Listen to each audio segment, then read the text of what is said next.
昨天到家那台啊，奔腾 B70，从机器到底盘都是马6同款。那么今天马6本6到家了哈，2007年上牌，手动2.0排量。这台车啊是手动6速的变速箱，相比于5速的呀，肯定油耗更低，而且动力还要好。车况啊，全车原版，没有更换件，而且开着非常扎实。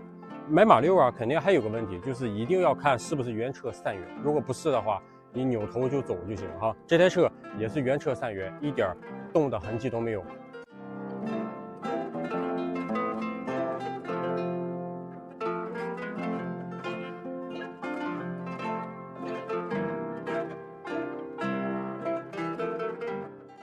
室内啊，织布的座椅，看一下地胶，主要看一下地胶。车主重新铺的地胶，然后在上面铺的脚垫，爱护的非常仔细啊。变速箱挂档非常紧凑，一点都不松垮。自动空调，然后 CD， 方向盘没有问题。仪表台任何划痕都没有，带天窗。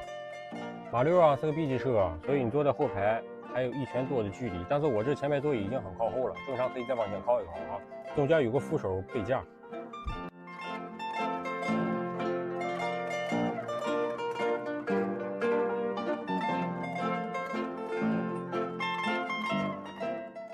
后备箱这一块空间肯定是够用，后尾板一点褶皱都没有，任何事故都没有，而且备胎没落过地。